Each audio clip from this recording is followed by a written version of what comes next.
Then, and this is the danger, and Decker's down.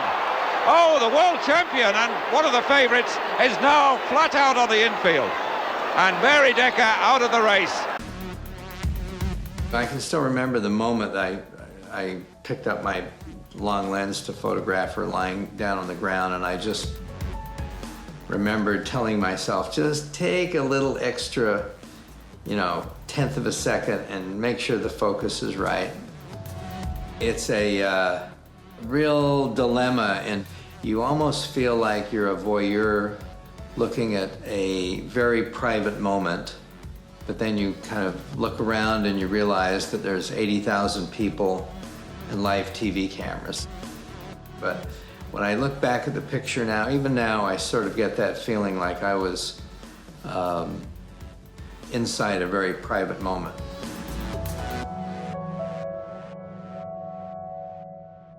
That video perfectly encapsulates what I would call the heart of photography, or even the why of photography.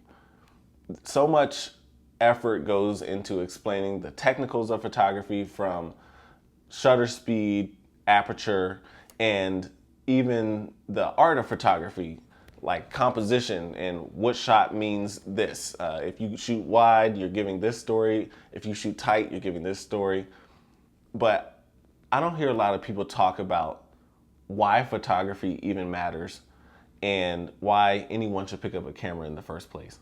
I think empathy is so important when it comes to photography or videography, because the goal is not only to share your own perspective of life, but to also be able to tell a story that perfectly conveys what someone else's perspective may have been, whether they were sitting in your shoes, like from the angle that you were shooting, or whether they are the subject that you are focused on in that moment.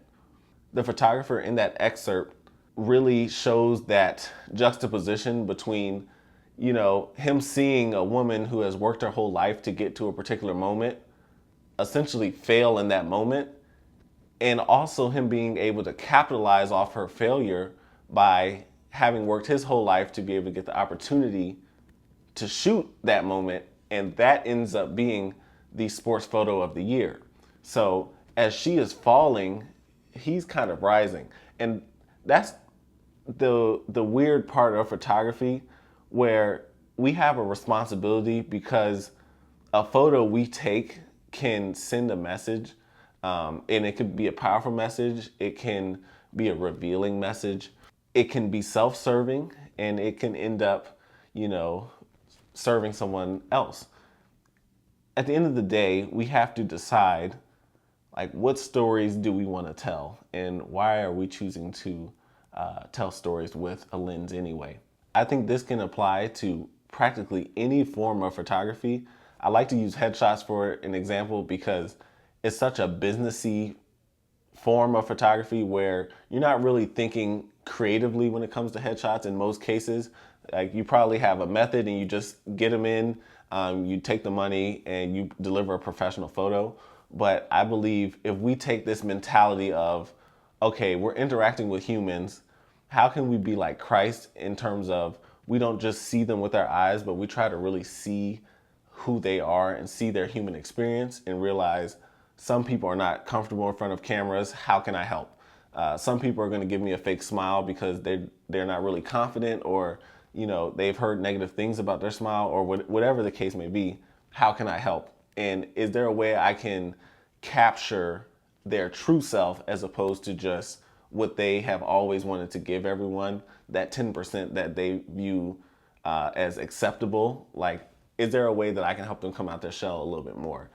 I think if, as photographers, we take on this idea that we actually can help people with our photos, and we can help people with how we interact with them, I think it brings that why out much more than just the art or the technicals that come with photography.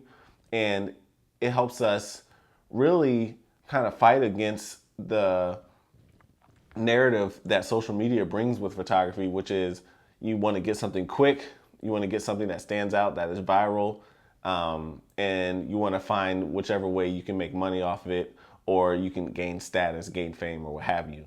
If we actually get back to the heart of photography, which is you have your life experiences and your perspective, and now you're trying to combine that with someone else's life experience and perspective to create a cohesive photo, whether it's a headshot or an Olympic moment or even a car photo.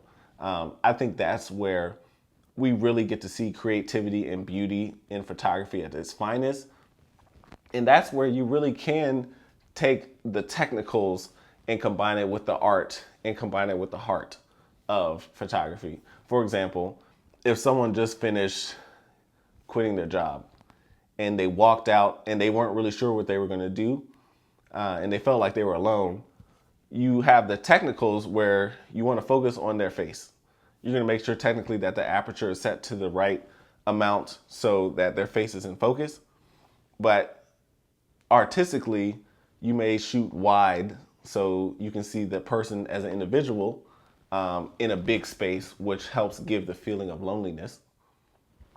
But then the heart of it is imagining like, well, okay, I'm showing that they're lonely. Are they lonely feeling like they're on top of the world? Because if they're lonely feeling like they're on top of the world and that they can move on from here, there's nowhere to go but up from here, then I would shoot that low, right? So now it's wide, they're by themselves, and you're shooting from a low angle to show kind of like a hero perspective, which is showing the juxtaposition of being by yourself but still feeling like you're good to go. Now that's a photo.